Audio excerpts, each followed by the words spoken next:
అందరికీ నమస్కారం. ఈరోజు విజయదశమి శుభాకాంక్షలు ప్రతి ఒక్కరికి, ఆంధ్రప్రదేశ్లో ఉన్న ప్రతి పౌరుడికి మరియు భారతదేశంలో ఉన్న ప్రతి ఒక్కరికి కూడా విజయదశమి శుభాకాంక్షలు చెప్తూ, అందరికీ తెలిసిన విషయమే ఈరోజు దశమి ఉత్సవాలు, విజయదశమి ఉత్సవాలు ఈ రోజుతో ఆఖరి దినం. ఇక నుంచి భవానీ అమ్మవారి భక్తులు వస్తూ ఉన్నారు.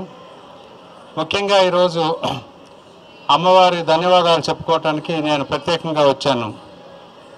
ఎందుకంటే ఉత్సవాలన్నీ కూడా చాలా చక్కగా చల్లగా జరిపించడానికి అమ్మవారి ఆశీస్సులు మనందరికీ కూడా బాగా దొరికినాయి. అలాగే కమిషనర్ గారు, ఈఓ గారు, చైర్మన్ గారు, ఉత్సవ కమిటీ వాలంటీర్సు అందరూ కూడా, పోలీస్ సిబ్బంది, కలెక్టర్ గారు అందరూ కూడా చాలా కష్టపడి దీన్ని నిర్వర్తించారు. వాళ్ళందరికీ కూడా మరొక్కసారి అభినందనలు చెబుతూ, కొన్ని స్టాటిస్టిక్స్ చెప్పాలంటే లాస్ట్ ఇయర్ కంటే ఇయర్ సుమారుగా ఒక 10% ఎక్కువ వచ్చారు. లాస్ట్ ఇయర్ 12.5-13 లక్షలు వస్తే ఈ సంవత్సరం 14, ఈ రోజుతో కలుపుకుంటే 14.5 నుంచి 15 లక్షలు టచ్ అవడానికి అవకాశం ఉంది. అదేవిధంగా లడ్డూ సేల్స్ సుమారుగా 21 లక్షల తరిగిపోయినాయి అన్నిటికీ. ఈరోజు ఎక్కేసుకుంటే ఇంకా కొంత ఉంటుంది. అది ఈ భక్తులు పిల్లల్ని కౌంట్ చేయకుండానే అంతమంది వచ్చారు. ఇంతమందితో ఈ బెజవాడ కొండ మీద అమ్మవారి చల్లతో అమ్మవారి దర్శనం చేసుకొని భక్తులందరూ కూడా బాగా ఆశీస్సులు తీసుకొని అన్నప్రసాదం డిస్ట్రిబ్యూషన్ సుమారుగా 2.5-3 లక్షలు జరిగింది. లెక్క అయితే 2,59,000 వచ్చింది, కానీ ఈరోజుతో కంప్లీట్ చేస్తుంటే సుమారుగా 3 లక్షలు వస్తుంది. అట్లాగే చిన్నపిల్లలు సుమారుగా ఇంకొక 20% వేసుకోవచ్చు.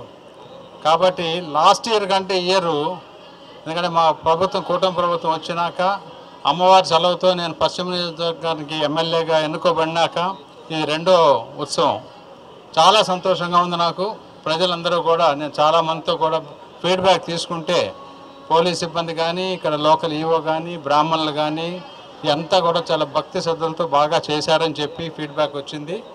మంత్రి ఆనం రామనారాయణ రెడ్డి గారు కూడా ఇంచుమించుగా రోజు ఆయన ఇక్కడే ఉండి ఇవన్నీ కూడా పర్యవేక్షించడం జరిగింది.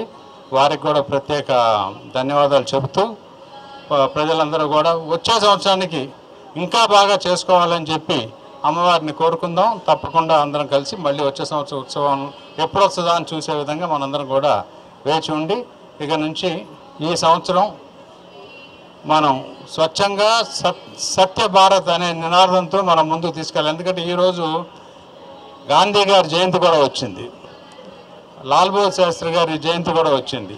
వీటన్నిటిని దృష్టిలో పెట్టుకొని మనం నీతి నియమాలను పాటిస్తూ బాగా ఉండాలని చెప్పి, అమ్మవారి చలవ అందరికీ ఉండాలని చెప్పి మరొకసారి కోరుకుంటూ సెలవు తీసుకుంటున్నాను.